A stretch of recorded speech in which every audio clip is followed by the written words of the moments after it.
इस बात को आप पक्की समझ लेना, ये कोई डूम बाट के गीत नहीं है और कोई स्वार्थवश कोई कथा सुनाई नहीं जा रही है।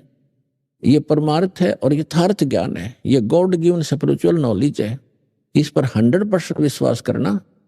और जो भी आपका लेन देन है, कर्ज है, अब जैसे हम अपने सतर से किसी का कर्ज उतारने की चेष्टा करते हैं तो वो अपने हिसाब से उतरे तो उतरे, ना भी उतरे। और जब हम समर्थ की शरण, कोई सेठ की शरण ले लें और उसको हम अपना दुखड़ा रोते हैं तो वो उसको कहता भी ठीक है, यहाँ मजदूरी कर मेरा, और जिसका कर्जा तू दे दे, ले पैसे दे। जहाँ 200 का कर्जा था उसे एक ने तार दिया और उसे एक का रह गया, और वहां तनख्वाह भी अधिक दे रहा है तो जल्दी मेरे से भी क्लियर हो जाएगा।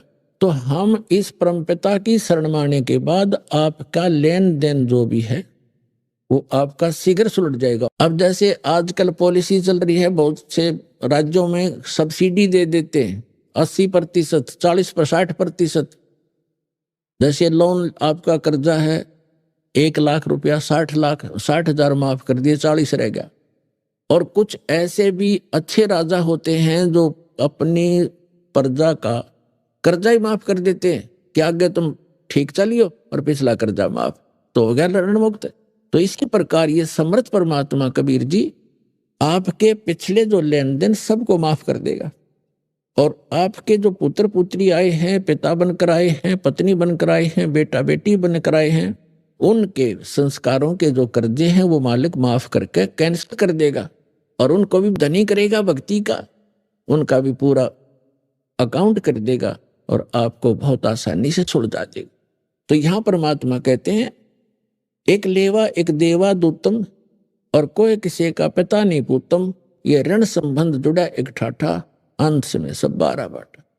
तो कहने का भाव ये है कि जो प्रसंग चल रहा था उसको क्लियर करने के लिए आगे तभी हम चल सकेंगे और आपको इस मार्ग पर तभी रोक सकेंगे जब आपके सारे संशय दूर होंगे। तो इससे लगभग आपका सारा कंसेप्ट क्लियर हो गया होगा कि संतान है कोई बुरा नहीं, वो तो आपका संस्कार उलझा हुआ है, आप ना चाहोगे तो भी होगी होता है, और जिनका संस्कार नहीं है वो चाहेंगे तो भी नहीं होगी। तो हमारा चाहा ना तो होता है और ना ही हमारा किया होता है। यह भी भूल हमारे अभी तक लगी हुई थी कि मैंने मेहनत की तो कोठी बना दी। मेहनत तो मजदूर आपसे घनी करता है।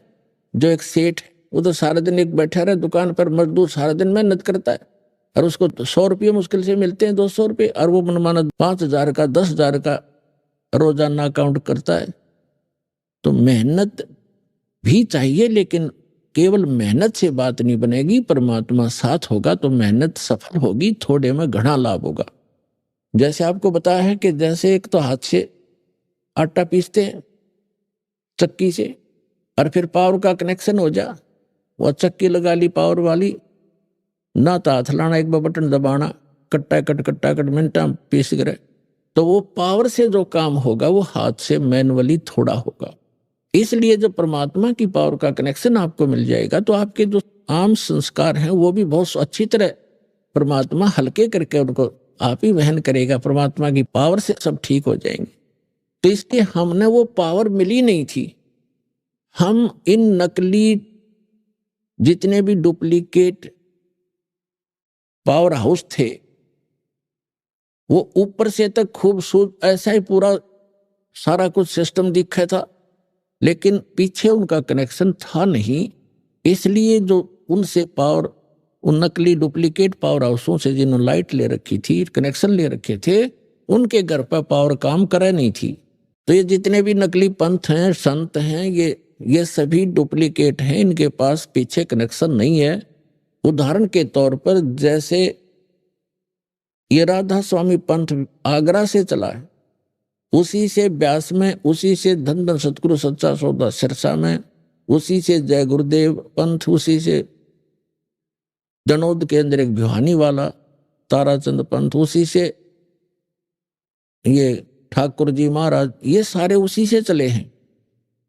और शिवदयाल जी का कोई गुरु नहीं था, यानी शिवदयाल जी को मान रहे थे पावर हाउस, और उस पावर हाउस का आगे कनेक्शन चाहिए थर्मल प्लांट से। तो थर्मल प्लांट से कनेक्शन नहीं है तो पावर हाउस सजावट से बना रखे और कितने बढ़िया इंस्ट्रूमेंट रखे हो, वो यूजलेस है। तो उसका थर्मल प्लांट से कनेक्शन नहीं था, यानी आगे उसका कोई गुरु नहीं था, जिस कारण से जितने भी वो अनुयायी हैं उस राधा स्वामी पंथ, धन धन सदगुरु पंथ, सच्चा सौदा, सिरसा और जगमाल वाली, और जहां पर भी छोटे मोटे इनके बहुत सी ब्रांचें बनी हुई हैं, उन सभी को समझ लेना चाहिए कि जब पीछे से पावर हाउस का ही कनेक्शन नहीं है थर्मल प्लांट से, तो आगे लाइट आ नहीं सकती, सपना भी मत लेना। और परमात्मा स्वयं आए कबीर साहब, ये स्वयं थर्मल प्लांट होते हुए भी पावर हाउस का रोल किया, और एक गुरु परंपरा बना के उन्होंने आगे चले, ताकि आने वाले समय में ये काल के दूत ये भ्रमित ना कर दें कि कबीर साहब ने कौन सा गुरु बनाया था, क्योंकि कबीर साहब को हम भगवान नहीं मान पाए थे। अब भगवान तो है ही हैं, लेकिन मर्यादा पुरुषोत्तम है, ये सबसे श्रेष्ठ भगवान है जो सबसे ज्यादा मर्यादा रखने वाले हैं, और मर्यादा से सब काम हो यहाँ पर होते हैं, कार्य होते हैं। तो कहने का भाव ये है दास का कि जिस समय आपको इस कबीर परमात्मा का ये कनेक्शन मिल जाएगा, आपको यहां से उपदेश दीक्षा मिल जाएगी, उसके बाद पुण्यात्माओं आप देखना, आप सोच भी नहीं सकोगे कि सचमुच हम सुना करते भगवान ऐसा करता है, ऐसा करता है। आप डेली देखा करोगे, अरे आप किसी को बताओगे, आपका यकीन नहीं होगा उसको, अगर झूठ बोला सारी, और आप सारी सच्ची कह भी नहीं पाओगे, बताने वाले को कहीं नो सोचा मूर्ख से। आपको इतना सुख देगा यो कबीर भगवान, ये सत्कर्मा।